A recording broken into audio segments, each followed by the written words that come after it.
So obviously you work with quite a lot of online reputation management companies and you advise them on how to suppress negative press around companies and brands and businesses. But what's some go-to tactics? Let's say, for example, if I had some negative stigma around me, let's say, I don't know, for whatever reason, people started hating on me. Maybe I decide to run for presidency, who knows? What would you do to suppress any negative stigma?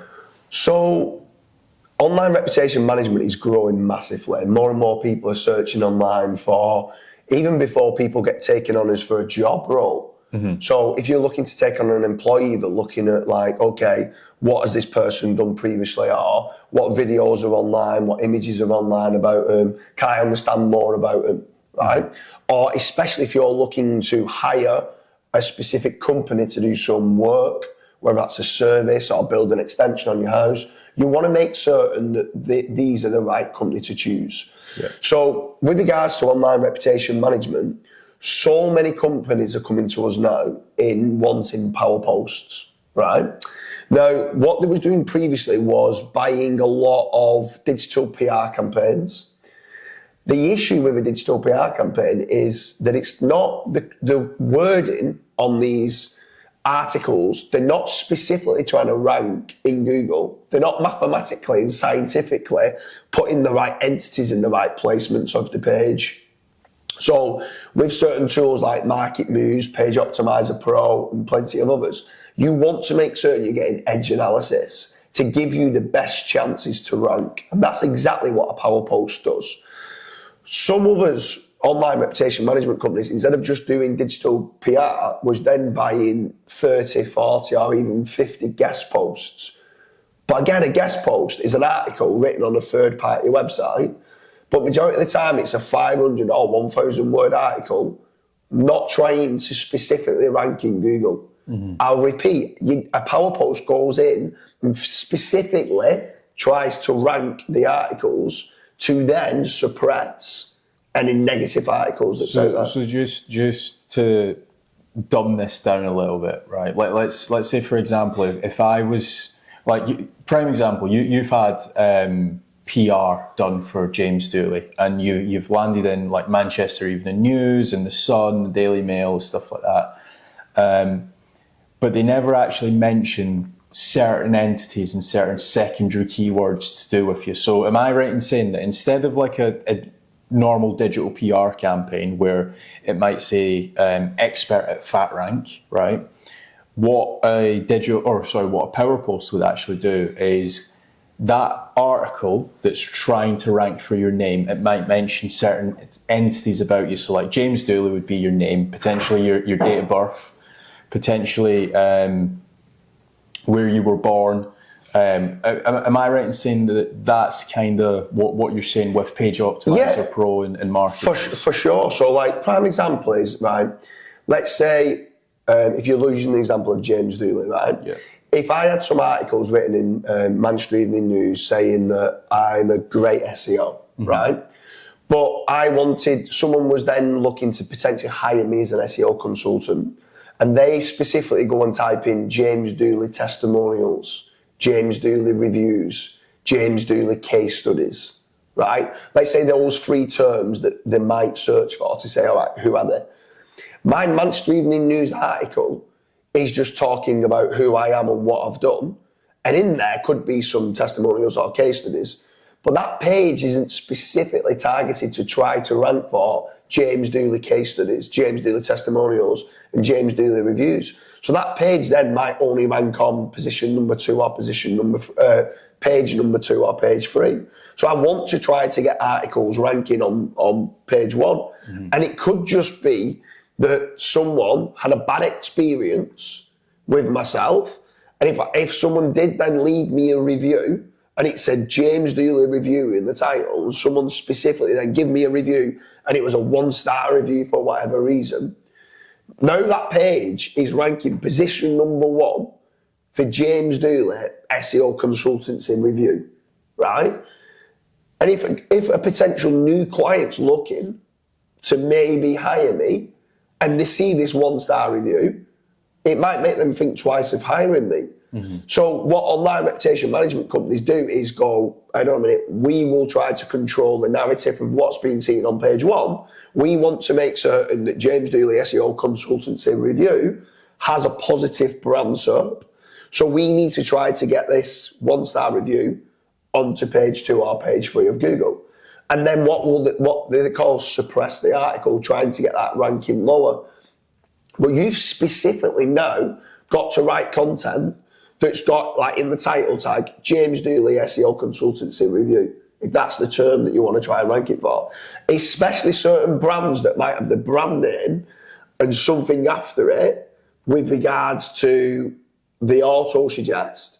So if, let's say, Fat Rank, right, which is a brand that we own, if in the auto suggest, you start typing in Fat Rank and one of the questions that show up in the autocomplete saying, is Fat Rank a scam? I've now got to realise some people are going to click onto that. I want to now create lots of PowerPosts that specifically write, is Fat Rank a scam? And saying, no, it's an absolute amazing brand that does X, Y, and Z. So I want to control that narrative, and that's what a PowerPost can do. Yeah. Digital PR doesn't do that. Going getting yourself in a magazine or a high DR site doesn't mean it's going to rank for the keywords that you want it to rank for. Going buying 20, 30, 40 guest posts and doing a scattergun approach in hope that one of them might start ranking isn't the right way of doing it. Strategically, get a PowerPost, optimise it to specifically rank for the keyword you want it to sink the negative press, get some tier 2 backlinks and get some engagement. That's exactly what a PowerPost does. So we've spoke about the content side. So the content is actually specifically going after LSIs and entities around whatever you're trying to rank. Yeah. And there's not really a set amount. So if the article needs to be 3,000 words, it has to be 3,000. If it has to be 500, it has to be 500. Let's talk about more of the off-page SEO, because there's also the off-page SEO element to power posting as well. So, and this is twofold as well, right? So powering up a page, generally speaking, majority of guest posts or digital PR campaigns, they're orphan pages, which means there's no internal link, so there's no power going through to that page. Forget the DR, the link is placed on a page, not on a domain. So you want to know what page level power that it's got. And if that page doesn't have any backlinks, it's going to struggle to rank. So if I can go and get several tier 2 backlinks pointing to that page, it's going to power that page up to increase rankings. It also, where the twofold part comes in, is if that's linking through to your brand, it also makes that link a very powerful link. It also makes that link, in my opinion, the best link that you can get, bar none, because it's powerful. It's relevant. You can't get any more relevant than it trying to rank for a keyword that you want your money site to rank for anyway. So it's powerful, it's relevant, and it's getting traffic. That's the holy grail, in my opinion, of link building.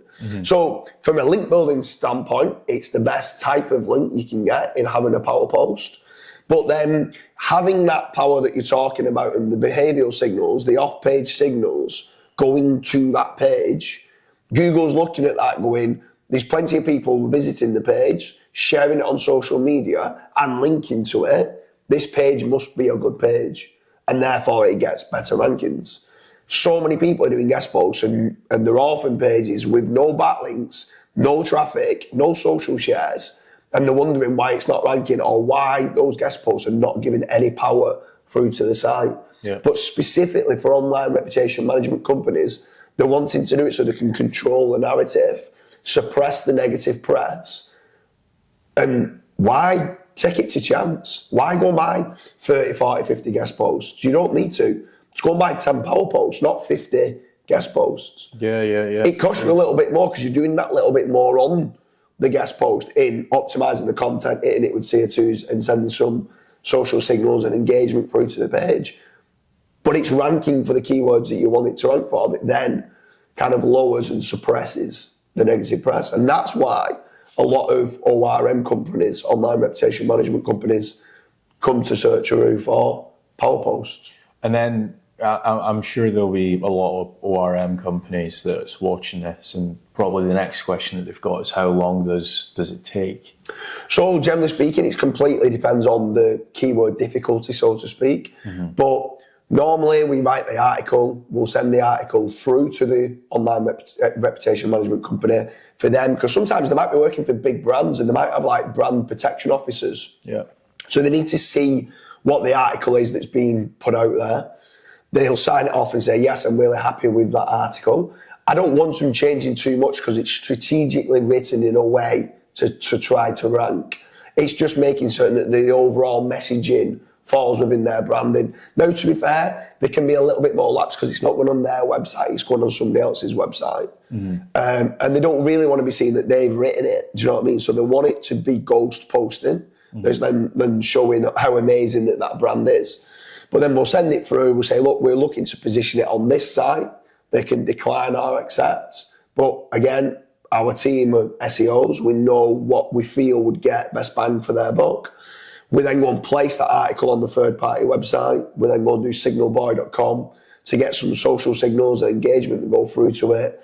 We do our tier 2 backlinks, which is like link insert. So that's a link placed in an existing article to power up that page that we've just written.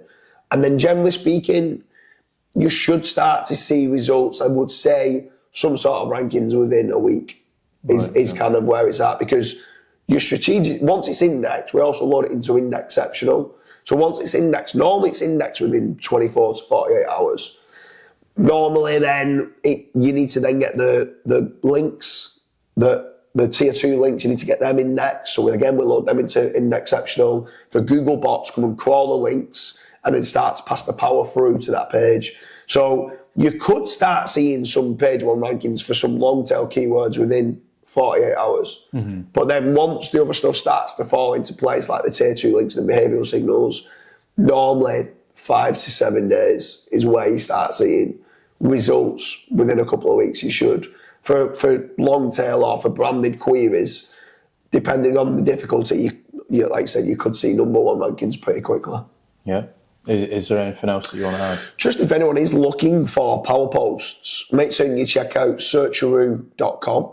If you are an online reputation management company and you're looking for something like this, get in touch. We do have some bulk discounts that we can do for yourself.